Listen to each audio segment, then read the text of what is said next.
మరి కాసేపట్లో ఇవాళ తెలంగాణ భవన్లో బీఆర్ఎస్ అధినేత కేసీఆర్ అధ్యక్షతన తెలంగాణ భారత రాష్ట్ర సమితి కార్యవర్గ విస్తృత స్థాయి సమావేశం జరగబోతోంది. అక్కడి నుంచి మరింత సమాచారాన్ని మా ప్రతినిధి లివిల్ అందిస్తారు. లివిల్, ఇప్పటికే పార్టీ నాయకులు వస్తున్నారా? రాష్ట్ర కార్యవర్గ విస్తృత స్థాయి సమావేశంలో ఎటువంటి అంశాలు చర్చకు వచ్చే అవకాశం ఉంది? పార్టీ భవిష్యత్తులో తీసుకోబోయే నిర్ణయాలకు సంబంధించి ఇవాళ అధినేత నుంచి ఎటువంటి దిశానిర్దేశం జరుగుతుంది అంటూ బీఆర్ఎస్ పార్టీ చెబుతోంది. ఇవాళ పార్టీ స్థాపించి 25 సంవత్సరాలు కావస్తున్న నేపథ్యంలో సిల్వర్ జూబ్లీ వేడుకలు కూడా ఘనంగా నిర్వహించాలని చెప్పేసి బీఆర్ఎస్ అధినేత కేసీఆర్ ఇప్పటికే నిర్ణయించారు. ఈ నేపథ్యంలో ఇవాళ బీఆర్ఎస్ పార్టీ తెలంగాణ భవన్ కార్యాలయంలో విస్తృత సమావేశం ప్రారంభం కానుంది. 1 గంటకు బీఆర్ఎస్ అధినేత కేసీఆర్ అధ్యక్షతన ఈ సమావేశం ప్రారంభం కానుంది. దీనికి సంబంధించి ఇప్పటికే ఎమ్మెల్యేలు, ఎమ్మెల్సీలతో పాటు మాజీ మంత్రులు, మాజీ ఎంపీలు, ఇతర కార్యవర్గ బృందంతో పాటు ఇటు కార్పొరేషన్ చైర్మన్లు కూడా ఈ సమావేశానికి హాజరు కానున్నారు. ఈ సమావేశంలో పలు కీలక అంశాలపైన కూడా ముఖ్య నేతలందరికీ కూడా దిశానిర్దేశం చేరున్నారు బీఆర్ఎస్ అధినేత కేసీఆర్. ఏదైతే సంవత్సరన్నర కాలంలో కాంగ్రెస్ ప్రభుత్వ వైఫల్యాలను ఈ సమావేశంలో ఎండగట్టనున్నారు. ఇప్పటికే అన్ని సంక్షేమ రంగాలు కూడా ఏదైతే అన్ని వర్గాల ప్రజలు కూడా ఇవాళ అవస్థలు పడుతున్న తీరును ఇవాళ బీఆర్ఎస్ అధినేత కేసీఆర్ ఎండగట్టనున్నారు. అంతేకాకుండా పార్టీ నిర్మాణం పైన కూడా ఈ సమావేశంలో దిశానిర్దేశం చేయనున్నారు. సభ్యత్వ నమోదు ఇప్పటికే దాదాపు రాష్ట్రంలోని 60 లక్షల మంది సభ్యత్వం బీఆర్ఎస్ పార్టీ సొంతం. ఆ నేపథ్యంలో మరింత సభ్యత్వాన్ని పెంచుకోవడం, భవిష్యత్ కార్యాచరణ, ఇప్పటికే ప్రభుత్వం ఎగ్గొట్టిన హామీలపైన కూడా నిలదీసేందుకు ఈ భవిష్యత్ కార్యాచరణ కూడా ఈ సమావేశంలో నిర్వహించనున్నారు. అంతేకాకుండా ఇవాళ రైతు వ్యతిరేకంగా కావచ్చు, ఇటు పెన్షన్దారులు సంక్షేమ కార్యక్రమాలు అన్ని కూడా ఇవాళ కాంగ్రెస్ ప్రభుత్వం పూర్తిగా వైఫల్యం చెందింది అమలు చేయడంలో. దాంతో పాటు ప్రజలంతా కూడా తీవ్ర ఆందోళన చెందుతున్నారు. ఆనాడు తెలంగాణ స్వరాష్ట్రం కోసం 14 సంవత్సరాలు పోరాటం చేసి నీళ్లు, నిధులు, నియామకాలనే పేరుతో స్వరాష్ట్రాన్ని సాధించుకున్నారు. అందుకు అనుగుణంగా 10 సంవత్సరాలు పాలన కొనసాగించారు. ఆ పాలన కొనసాగిన నాళ్ళు వాళ్ళ దేశానికి తెలంగాణ ఒక తలమానికంగా మిగిలింది. అలాంటి తెలంగాణ వాళ్ళ మరొకసారి తిరోగమన స్థితికి పోతుంది. ఈ తరుణంలో తెలంగాణ ప్రజలకు ఏం కావాలి, తెలంగాణ ప్రజల ఆకాంక్ష ఏంటి, తెలంగాణ ప్రజల సమస్యలు ఏంటి అని ఈ సమావేశంలో చర్చించి ఒక నిర్ణయం అయితే తీసుకున్నారు. ఇప్పటికే గత కొద్ది రోజుల క్రితం బీఆర్ఎస్ అధినేత కేసీఆర్ అనేక సందర్భాల్లో కూడా చెప్పారు, సంవత్సర కాలం పాటు ప్రభుత్వానికి సమయం ఇవ్వాలి, సమయం ఇచ్చిన తర్వాత మనం వారు ఇచ్చిన హామీలు ఇవ్వకపోతే ఖచ్చితంగా ఎండగట్టాలని చెప్పేసి కూడా గతంలో అనేక మంది చెప్పారు. కాబట్టి ఇప్పటికే సంవత్సరంన్నర పూర్తయినప్పటికీ కూడా ఏ ఒక్క హామీ నెరవేర్చలేదు. ఏ ఒక్కటి కూడా అంటే దాదాపు 60% ఉన్న రైతాంగానికి అనేక సంక్షేమ కార్యక్రమాలు అమలు చేసి దేశానికి ఒక దిక్సూచిగా నిలిచిన తెలంగాణ వాళ్ళ స్వరాష్ట్రంలో రైతులంతా కూడా మరి ఆత్మహత్యల వైపు ఆత్మహత్యలు చేసుకుంటున్న పరిస్థితి కనిపిస్తుంది. దాదాపు 450 పైచిలకు మంది రైతులంతా కూడా ఆత్మహత్య చేసుకుంటున్న పరిస్థితి కనిపిస్తుంది. నిన్న డిప్యూటీ సీఎం బట్టి విక్రమార్క సొంత నియోజకవర్గంలో కూడా లచ్చగూడెంలో ఆ రైతు ఆత్మహత్య చేసుకున్నాడు. ఇప్పటికే రైతాంగ సమస్యలపైన బీఆర్ఎస్ పార్టీ ఉద్యమిస్తుంది, రైతుల పక్షాన ఉంటుంది. సో దాంతోపాటుగా ఇటీవల కేసీఆర్ గారు కామెంట్ కూడా చేశారు, 14 నెలలుగా చాలా గంభీరంగా నేను పరిశీలిస్తున్నాను కాంగ్రెస్ ప్రభుత్వం అనుసరిస్తున్నటువంటి ప్రజా వ్యతిరేక విధానాలని. సో ఇంత తొందరగా వ్యతిరేకత మూటగట్టుకున్న ప్రభుత్వం ఇంకోటి లేదు అనేది. సో ప్రజల్లోకి త్వరలో రాబోతున్నాను, బహిరంగ సభ కూడా ఉంటుందని చెప్పారు. సో బహిరంగ సభకు సంబంధించి బీఆర్ఎస్ క్యాడర్లో ఎటువంటి చర్చ సాగుతోంది? అంటే సరే ఫిబ్రవరిలో ఉంటుందా లేకపోతే ఏప్రిల్లో ఉంటుందా, దానిపైన ఇవాళ క్లారిటీ వచ్చే అవకాశం ఉందా? వాళ్ళ బీఆర్ఎస్ అధినేత కేసీఆర్ సభ కోసం, కేసీఆర్ రాక కోసం చాలామంది తెలంగాణ వాదులంతా కూడా ఎదురు చూస్తున్న పరిస్థితి కనిపిస్తుంది.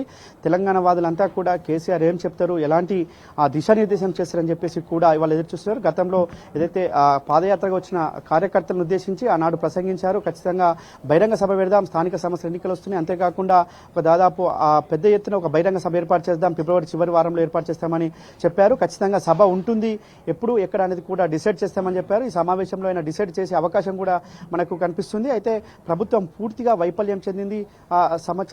సంవత్సరన్నర పాలంగా ఇవాళ తెలంగాణ అధోగతి పాలైంది. ఇవాళ రైతులంతా కూడా ఇబ్బంది పడుతున్న పరిస్థితి కనిపిస్తుంది. ఈ నేపథ్యంలో మనతో మాట్లాడడానికి మాజీ మంత్రి ప్రశాంత్ రెడ్డి సార్, చెప్పండి, ఇవాళ ఏమేమి కార్యక్రమాలు చేయబోతున్నారు, కేసీఆర్ ఎప్పుడు రాబోతున్నారు? ఈరోజు బీఆర్ఎస్ పార్టీ విస్తృత స్థాయి సమావేశం జరుగుతూ ఉన్నది. దీనికి గౌరవ ఎంపీలు, ఎమ్మెల్సీలు, ఎమ్మెల్యేలు, మాజీ ఎంపీలు, మాజీ ఎమ్మెల్యేలు, మాజీ ఎమ్మెల్సీలు, రాష్ట్ర కమిటీ, అట్లాగే మాజీ కార్పొరేషన్ చైర్మన్లు, ఇట్లా ఇన్వైటీసు, ఇట్లా అందరు కూడా హాజరవుతూ ఉన్నారు.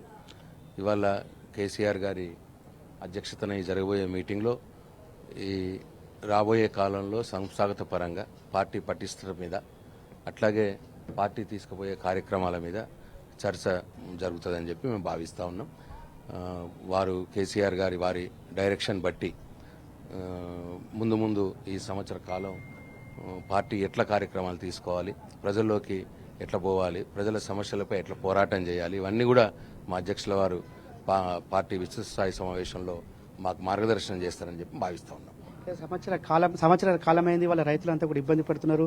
ఏ సంక్షేమ రంగం కూడా వాళ్ళ సంక్షోభంలో కూడుకుపోయిన పరిస్థితి. వారికి ఎలాంటి ధైర్యం నింపనున్నారు బీఆర్ఎస్ అధినేత కేసీఆర్?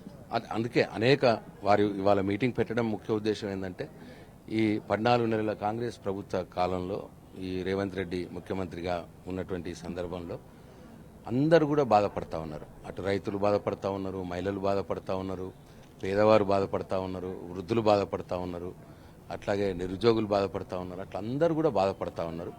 వారు ఇచ్చిన ఏ హామీ కూడా 420 హామీల్లో ఏ హామీ కూడా సక్రమంగా అమలు చేయట్లేదు. పైపెచ్చు జరుగుతున్నవి కూడా జరగట్లేదు. కరెంటు కేసీఆర్ గారు 24 గంటలు నిరంతరాయంగా ఇస్తే ఇవాళ రోజుకు 10 సార్లు కరెంటు పోతా ఉన్నది. ఇట్లా అప్పుడు కాళేశ్వరం ద్వారా నీళ్లు ఎత్తిపోసి పొలాలకు నీళ్లు పంపిస్తే కేసీఆర్ గారు ఇవాళ కాళేశ్వరంని కావలసుకొని అక్కడ నీళ్లు ఎత్తిపోయకుండా నీళ్లు కిందికి వదిలేసి ఇవాళ పొలాలను ఎండబెట్టే కార్యక్రమం చేస్తూ ఉన్నాడు రేవంత్ రెడ్డి. ఎరువులకు మళ్లీ పాత రోజుల్లో 10 సంవత్సరాల క్రితం ఎట్లయితే లైన్లు కట్టేదో రైతులు, ఇవాళ ఎరువుల కోసం రైతులు లైన్లు కడతా ఉన్నారు. ప్రతి నాట్లేసే టైంలోనే టంచన్గా కేసీఆర్ గారు రైతు బంధు ఇచ్చేది. అది చాలా ఉపయోగపడేది రైతులకి. ఇవాళ నాట్లేసే టైంలో కాదు, ఓట్లు ఎప్పుడు ఉంటే అప్పుడు ఇద్దామనే తరహాలో ఇవాళ ముఖ్యమంత్రి రేవంత్ రెడ్డి భావిస్తూ ఉన్నారు. కాబట్టి నాట్లేసే టైంలో రైతు బంధు ఇస్తలేరు. కాబట్టి మళ్లీ రైతులు పాత రోజుల్లో గంజిలోకి పోయి సేట్ల దగ్గర పోయి అప్పులు తెచ్చుకొని బాకీలు తెచ్చుకొని ఎట్లయితే నాట్లు వ్యవసాయ పనులు ప్రారంభం చేస్తారో ఇవాళ మళ్లీ ఆ పరిస్థితికి వచ్చింది. ఇట్లా అనేక రకాల సమస్యలు. రుణమాఫీ అన్నారు, రుణమాఫీ కూడా సగం మందికి కాలేదు రాష్ట్రంలో. చాలా గొప్పలు చెప్పినారు, మరి అది ఏది కూడా చేయలేకపోయినారు. అట్లా పాపం 4000 పెన్షన్ అన్నారు వృద్ధులకు, బీడీలు చేసే మహిళలకు. మరి వాళ్ళకు కూడా ఇవాళ 4000 పెన్షన్ మాటే లేదు. ప్రతి మహిళకు 2500 ఇస్తామన్నారు. ఇవాళ 14 నెలలు అయిపోయింది, 15 నెలలు దగ్గర పడతా ఉన్నది, ₹1 లేదు మహిళలకు. ఇట్లా ఏ కార్యక్రమం, విద్యార్థులకు 5 లక్షల ఫీజు భరోసా కార్డు ఇస్తామన్నారు, అది లేదు. నిరుద్యోగులకు 4000 నిరుద్యోగ భృతి ఇస్తామన్నారు, అది లేదు. అట్లాగే 2 లక్షల ఉద్యోగాలు మొదటి సంవత్సరంలోనే ఇస్తామన్నారు. ఇవాళ సంవత్సరం కాదు, సంవత్సరం మీద 3 నెలలు దాటిపోయింది.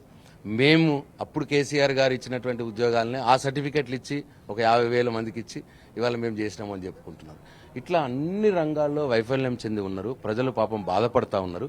కాబట్టి ఒక బాధ్యత గల పార్టీగా, తెలంగాణ కోసం పుట్టిన పార్టీగా, టీఆర్ఎస్ పార్టీగా మా బాధ్యత. కాబట్టి మేము ప్రజల పక్షాన ఇవాళ పోరాటం చేసి ప్రజల కోసం నిలబడి ప్రజలకు మంచి జరిగే విధంగా ఈ ప్రభుత్వాన్ని మెడల్వంచే విధంగా కార్యక్రమాలు రూపొందించుకోవాలని మరి కేసీఆర్ గారు భావిస్తున్నారు. ఇవాళ ఆ విషయంలోనే మా అందరికీ మార్గదర్శనం చేస్తారు ఈ మీటింగ్లో. Thank you.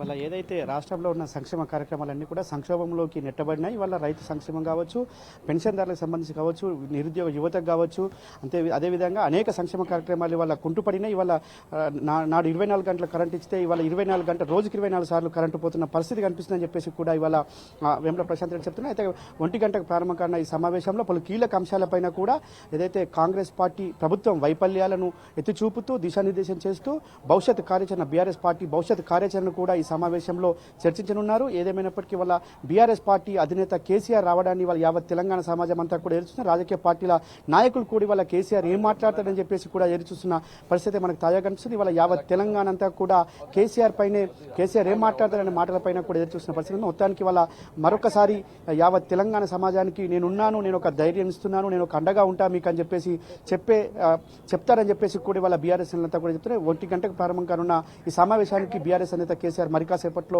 హైదరాబాద్కు బయలుదేరారు. హైదరాబాద్ బయలుదేరిన తర్వాత నేరుగా తెలంగాణ భవన్ చేరుకొని ఈ సమావేశంలో దిశానిర్దేశం చేయనున్నారు. రాజేష్.